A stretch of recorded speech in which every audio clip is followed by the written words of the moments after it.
back and forth, back and forth. Like worst case scenario, you glue one in the wrong spot. But every piece of artwork ever is, it's got 8 million flaws that no one else sees.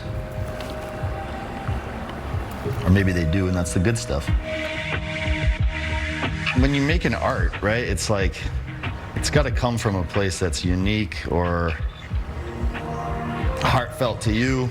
You know, originally I started with just my trophies, but then, you know, once you get past like the first 15, you got to start using some more. So what I did was I put my name in at Crown Trophy. It was like, if people call you and they want to donate trophies or whatever, just have them call me. And I got thousands of them. People don't want to let them go. You know what I mean? Like, they don't want to put them in the trash. They're their memory, but they don't necessarily want to carry them around from place to place the rest of their life.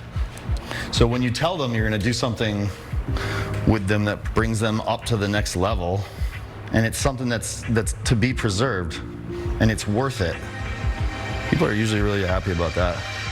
You know, some people paint. I hack up trophies.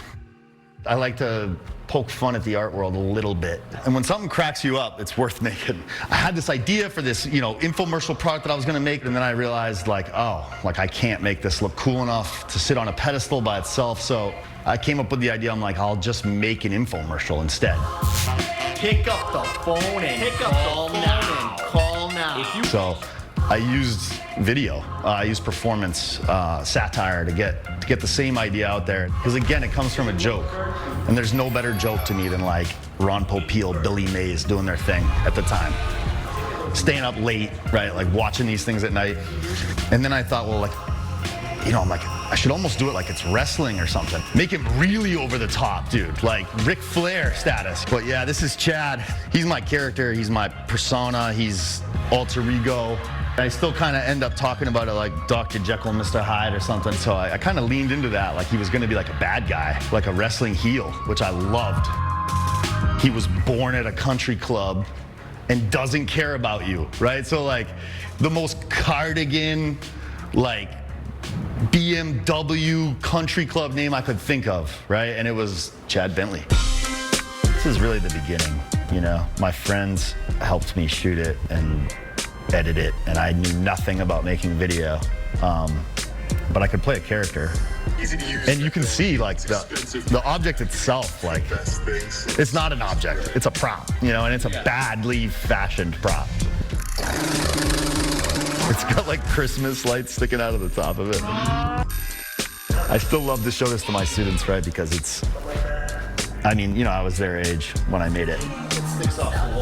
When I went to grad school, I had an opportunity to teach. It's passing the torch, right? And doing it here at my alma mater too is like, as an alum, I take that even extra seriously. To me, it's like, it's one of the most important things that I do.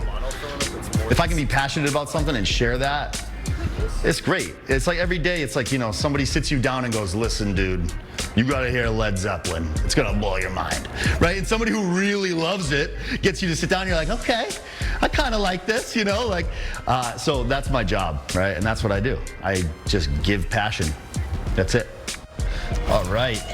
Newest project, or well, one of them is the Topps 2025 Artist Trading Card set.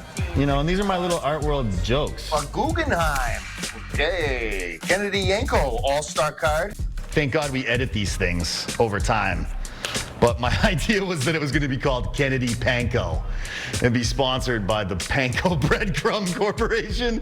That's not funny, right? But it made me make the card. Comes with Anish Kapoor bubble gum.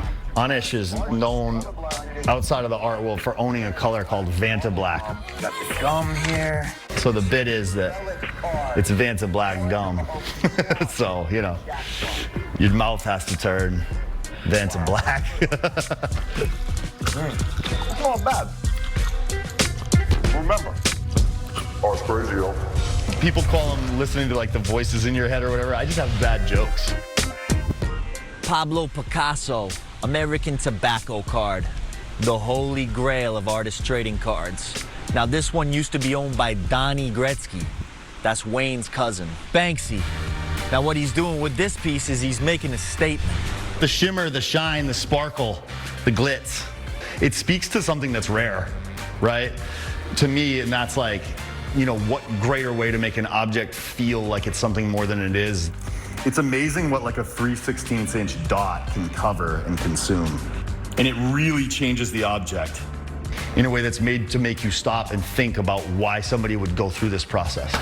Somebody I really respect saw my newest work, and he's like, wow, it's so beautiful. I was so drawn in. And at the same time, I have no idea why anyone would ever make this. And to me, it was like a great compliment. You get to know an object, pretty cool, you know? I've never really like been so in tune with a baseball bat or a Roomba.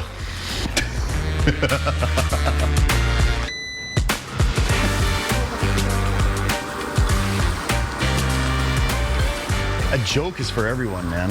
You know, this is not some visual language that's pretentious art speak that's designed to keep you out. This is stuff that lets you in.